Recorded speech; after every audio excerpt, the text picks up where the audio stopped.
What's going on, YouTube? JTuserborn here, and welcome back to another edition of my DC comic book reviews. And in this video, we're going to be talking about Night Terrors Poison Ivy issue number 2. This is the second part of this two-part Poison Ivy Night Terror storyline, written by G. Willow Wilson, and they have a couple artists that working on this issue. And yeah, so this one kind of really ends up being a bit pointless in the grand scheme of things in terms of what it adds to Night Terrors, because it adds nothing. It really adds nothing whatsoever to this overall big Night Terror storyline with insomnia and all that. It's just Poison Ivy was asleep. She experienced some nightmares. Some girl named Janet from HR, who I guess is a character from her series, shows up in the dream world with her. How they're able to share dreams or anything like that, the specific length, is beyond me. It's never really fully explained. Ivy, we get to see her fears.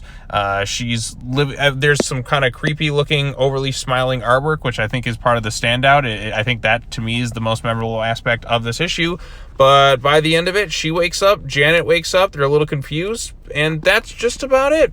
No insomnia looking for the Nightmare Stone, no this, no that, and yeah, like, what do we really need this to be like a Night Terrors tie-in? You might as well have just taken a bit of a hiatus, let the Poison Ivy book come back, give the writer a nice bit of a break, and that would have been good. You could have saved 2 issues from this entire event. Just calling this thing Night Terrors and just the way it kind of concludes and everything just felt a bit pointless, if you ask me. Like, this didn't really add anything to the overall story, and it just kind of setting up, okay, we're going into the next batch of Poison Ivy comic books.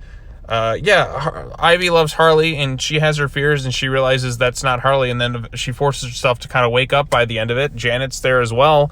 But all things considered, like, what did this really add to Night Terrors? I just don't see a good, like, reason why this was titled Night Terrors. You could have just taken a little bit of a break and just went back to the normal Poison Ivy book when this event was over and just did something there. But yeah, like, all things considered, and even then, the nightmares themselves, it was like, there's some creepy imagery, sure, and there's some nice looking artwork, but like, what did it fully add to this big event? It didn't really do much at all. I just was kind of like expecting more with insomnia and this whole looking for this Nightmare Stone thing, but this just felt kind of like random filler. At least with the Black Adam one, Deadman shows up, and the Batman one, Batman's a big factor into the story. But yeah, so I don't know what the point of this thing was. I guess it was just like, I got 2 issues to kind of do whatever. I'm going to show the story.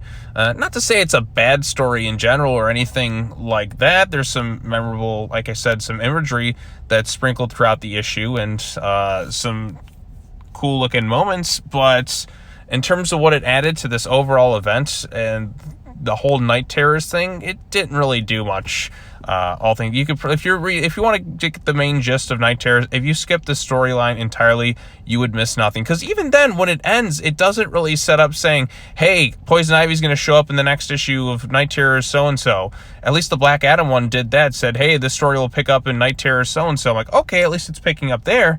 But this one, nothing. Like, just really kind of nothing. It just felt like a random side story meant to kind of milk some money out of people who were trying to read the whole entire event, like myself. So I don't know. I felt kind of disappointed by this thing, just in terms of what it added.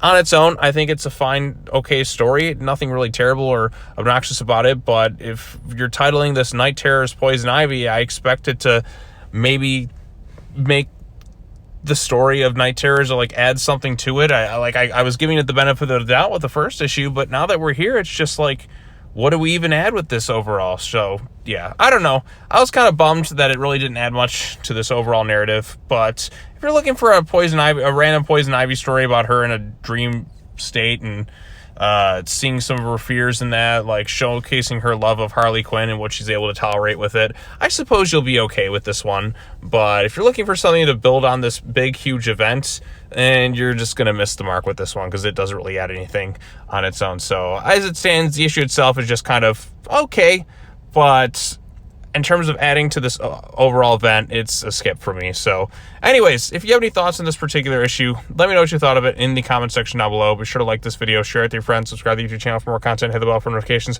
all the other fun stuff. Next up is the Ravager, and then I got the Joker issue, and then that'll be it in terms of Night Terrors for today. So thanks for sticking around. All right, well, that's all I have to say. As always, take care now. Bye-bye then, and I will see you all in the next video. Peace.